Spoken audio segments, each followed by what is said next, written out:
Hello, good morning, students. How are you, beta? You are fine, very well at home. Today, we are learn about lesson 22. SOS का lesson 22. Lesson का name है rise of महात्मा, यानी महात्मा गांधी की उपलब्धियाँ क्या क्या थी, कैसी थी, क्या किया था उन्होंने हमारे देश के लिए। ठीक है, के बारे में आज हम पढ़ेंगे। तो फर्स्ट स्टेप क्या है इस लेसन का, हम वो रीड करते हैं। फर्स्ट स्टेप है हमारे पास, इन 1893 a young man from India was travelling in A first class coach in South Africa. यानी इंडिया का एक यंग आदमी 1893 के अंदर फर्स्ट क्लास कोच के अंदर क्या कर रहा है, ट्रैवलिंग कर रहा है, घूमने जा रहा है। कहाँ? साउथ अफ्रीका में। He was asked to vacant the seat for a white traveller. वह कहता है कि वाइट ट्रैवलर के लिए एक सीट वैकेंट है वहाँ पर। व्हेन जब he refuse to vacant the seat, जब वह सीट देने से मना कर देता है, जब वाइट ट्रैवलर के पास एक सीट वैकेंट है उसको देने से सीट मना कर देता है। He was throne of the train. He was thrown off the train. Later he became one of the greatest leader of India and the world named this great leader.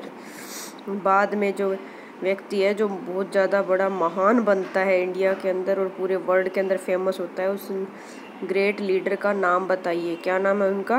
Mahatma Gandhi. तो आगे क्या कहते हैं महात्मा गांधी के बारे में हम रीड करते हैं। Mahatma Gandhi, Mohandas Karamchand Gandhi is known for his immense contribution to the Indian nationalist movement. Mohandas Karamchand Gandhi को हम जानते हैं, इनका अत्यधिक योगदान था किसमें? इंडियन नेशनलिस्ट मूवमेंट में, यानी राष्ट्रवादी आंदोलन में। भारत के जो राष्ट्रवादी आंदोलन, उनका बहुत बड़ा योगदान था। he led Indian in its quest for independence through his policies of सत्याग्रह और non-violence method of protest that use, ये नेक्स्ट पे है, ये passive resistance which he had successfully used in South Africa।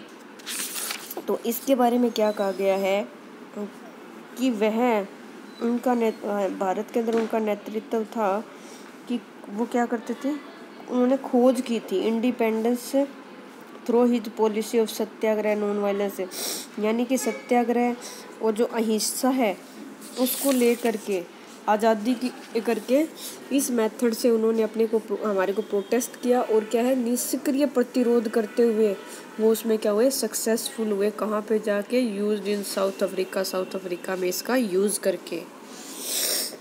Next है, in South Africa Mahatma Gandhi fought against the opposition treatment meted out by the white people toward the native African Indians and other non white communities. ये कह रहे हैं कि south Africa के अंदर महात्मा गांधी ने क्या किया था, दमनकारी उपचार, meted out by the white people, जो गोरे लोग थे उनके लिए क्या किया था, नेटिव अफ्रीकन जो कि वहाँ के अफ्रीका के रहने वाले थे, Indians and non white communities, इन सब के अगेंस्ट इन्होंने क्या किया था, लड़ाई की थी। ठीक है।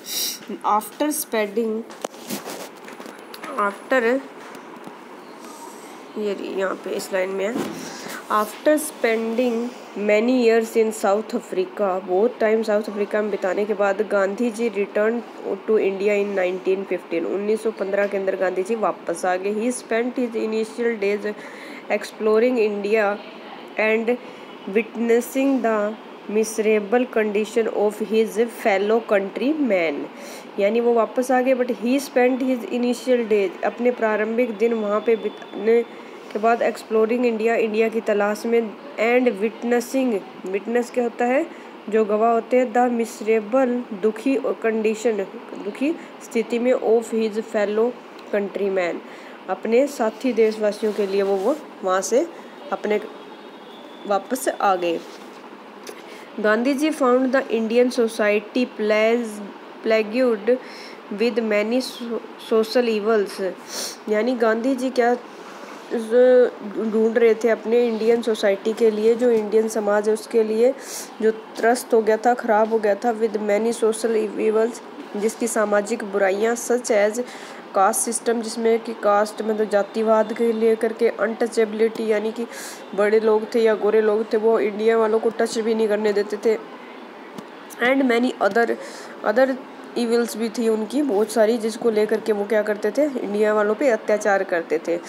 He soon realized that only a unified India could stand against the British government and win independence, यानी कि क्या है, बहुत जल्दी उन्होंने रियलाइज़ किया कि अनफिल्ड इंडिया यानी एकीकृत करके इंडिया को could stand against the British, किसके, ब्रिटिश लोगों के अगेंस्ट इंडिया वालों को क्या होना चाहिए, खड़ा होना चाहिए और अपने आप को क्या करना चाहिए, आज़ादी के लिए उन्होंने क्या कर लिया, उनको तैयार कर लिया और वो जीत गए, विन इंडिपेंडेंस, और अपनी आज़ादी जीत गए। नेक्स्ट है अर्ली डेज, शुरुआती दिनों में क्या था भी वो देखते हैं। Gandhi ji had achieved major success with his principle of satyagraha in South Africa, Gandhi ji ने क्या अचीव किया था, क्या हासिल किया था, बहुत बड़ी उपलब्धि हासिल की थी जिसमें वो सफलता प्राप्त की थी। उन्होंने अपने सिद्धांतों को रखते हुए सत्याग्रह इन साउथ अफ्रीका के अंदर सत्याग्रह में उन्होंने सफलता हासिल की थी। Now he wanted to apply the same principle in India as well, अब उन्होंने क्या किया, वह चाहते थे कि यही सेम सिद्धांत उनके कहाँ पर अप्लाई हो, इंडिया के अंदर भी अप्लाई हो, वहाँ पे भी उनके रूल रेवोल्यूशन चले। Gandhi ji first use satyagraha in 1917 at Champaran Bihar to help the indigo farmers, सबसे पहले गांधी जी ने क्या किया 1917 के अंदर, चंपारण जो बिहार के अंदर है वहाँ पे नील जाति के जो फार्मर थे उनको लेकर के जो झगड़ा हुआ था उसको लेकर क्या किया था। सेकंड सत्याग्रह वाज ऑर्गेनाइज्ड इन अहमदाबाद, दूसरा उन्होंने सत्याग्रह कहाँ पे किया था, अहमदाबाद के अंदर ऑर्गेनाइज किया था।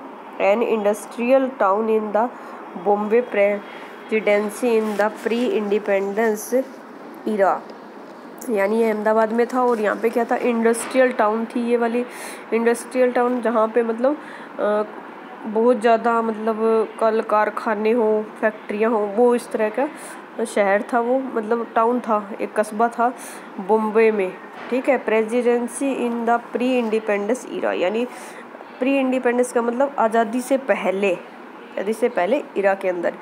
इन 1918 एक conflict occurred between the mill owners and the worker regarding wage, यानी 1918 के अंदर उन्होंने क्या कर दिया, संघर्ष हुआ वहाँ पर किनके, बिटवीन द मिल ओनर्स के और वर्कर के बीच के अंदर, वो रिगार्डिंग वेजेस पे यानी कि वेतन को लेकर, वेतन के बारे में उनमें झगड़ा हुआ। In 1918 Gandhi ji along with Sardar Vallabh Bhai Patel organised a satyagraha for the third time in the Kheda district in Gujarat against the increase in land revenue, यानी 1918 में गांधी जी ने क्या किया, सरदार वल्लभ भाई पटेल को ये सत्याग्रह ऑर्गेनाइज करने के लिए क्या, और ये थर्ड टाइम था जब क्या गुजरात के एक डिस्ट्रिक्ट था कहता है उसके अंदर ये इंक्रीज हुआ जहाँ पे भू राजस्व था, लैंड रिवेन्यू मतलब भू राजस्व के लेकर के था। नेक्स्ट आता है रोलर एक्ट। रोलर एक्ट के बारे में काफ़ी सुना हुआ होगा आपने तो खैर नहीं सुना होगा, लेकिन आपके पेरेंट्स को काफ़ी पता होगा इसके बारे में, जिनके पेरेंट्स पढ़े लिखे होते हैं उनको पता होता है इस चीज़ का, क्योंकि जो बुक्स पढ़ते हैं वो पढ़ाई करते हैं, जो बेचारे काम करते हैं ना उनको तो खैर नहीं पता होता किताब, लेकिन उनको भी पता होएगा, क्योंकि वो अगर आप पूछोगे ना गांधी जी कौन थे तो बेटा वो आपको एक्सप्लेन करेंगे, सबके पेरेंट्स को पता होता है ये चीज़ें, क्योंकि पुराने टाइम की बातें हैं 1947 की तो सबको पता है। तो the British introduced the roller act in 1999, यानी कि जो ब्रिटिश के खिलाफ था रोलर एक्ट ने इंट्रोड्यूस करवाया था रोलेट एक्ट को 1919 के अंदर, which was popular unknown as the Black Act. ये किस नाम से पॉपुलर हुआ था? ब्लैक एक्ट के नाम से। According to the Rowlatt act के according certain political cases could be tried without juries and anyone could be sent to jail without a trial. यानी कि क्या था इसके अकॉर्डिंग कि जो पॉलिटिकल केस थे कुड बी ट्राई किए गए थे विदाउट जूरीज, बिना किसी न्यायिक मंडल के, और any one could be sent to jail, और जेल में डाल दिया जाता विदाउट किसी परीक्षण के, विदाउट किसी रीज़न के। People decided to protest peacefully against the Rowlatt Act. लोगों ने अपने आप को क्या कर लिया? सुरक्षित करना शुरू कर दिया। किस तरह के? संभल करके, कि इस रोलेट एक्ट से के खिलाफ हो करके। And the arrest of a few important national leaders, कुछ एक जो इम्पोर्टेंट नेशनल लीडर थे उनको क्या कर लिया गया? अरेस्ट कर लिया गया। They gathered to Jallianwala Bagh in Amritsar on 13 April 1909। वहाँ पे काफ़ी लोग इकट्ठे हो गए जलियांवाला बाग अमृतसर के अंदर। अमृतसर के अंदर जलियांवाला बाग है बेटा, काफ़ी फेमस है। आप अपने पेरेंट्स से इसके बारे में डीपली भी पूछ सकते हो। जनरल डायर, एक जनरल डायर था जो open fire on innocent man, women, the aged, the children after blocking the only gate to the park. यानी कि क्या किया उस जनरल डायर ने? ओपनली फायर करने का आदेश दे दिया अपने जवानों को। और उन्होंने क्या किया? इंडियन जो लोग थे, मैन, वुमेन, एज्ड, जो थोड़े बुजुर्ग थे, जो चिल्ड्रन थे, सभी को क्या कर दिया? उस पार्क के गेट को लॉक कर दिया और वहाँ पर क्या करवा दिया? गोलियाँ चलवा दी उसने। This was one of the most brutal incident in the Indian history. यह जो था ना वो हमारा बहुत ही क्रूर इंसिडेंट था, बहुत बड़ी घटना थी हमारी इंडियन हिस्ट्री के अंदर। In response to the Jallianwala Bagh massacre, the Indian National Congress and Gandhi ji launched the non cooperation movement. इसको लेकर के क्या रिस्पॉन्स निकला कि जलियांवाला बाग के अंदर जो हत्याकांड हुआ है उसको लेकर के जो इंडियन नेशनल कांग्रेस है और गांधी जी है उन्होंने क्या कर दिया? नॉन कोऑपरेशन मूवमेंट यानी असहयोग आंदोलन शुरू कर दिया। क्या शुरू कर दिया उन्होंने? असहयोग आंदोलन शुरू कर दिया। जो देखिए ये रहा असहयोग आंदोलन, जिसकी मैंने पिक आगे नहीं ली बेटा क्योंकि वो थोड़ा सा था तो मैंने आपको ऐसे ही पढ़ा दिया। अब इस वीडियो को 2-3 टाइम्स देखिए, अच्छे से समझिए, क्योंकि जब तक आप लेसन को अच्छे से रीड नहीं करेंगे, समझेंगे नहीं, तो आप क्वेश्चन नहीं कर पाएंगे। क्योंकि मैं बीच में से भी क्वेश्चन देती हूँ, आपने इस बार देख लिया होगा यूटी के अंदर, इसी तरह essay 1 में भी आएंगे। तो ध्यान से पढ़िए। Thank you and have a nice day.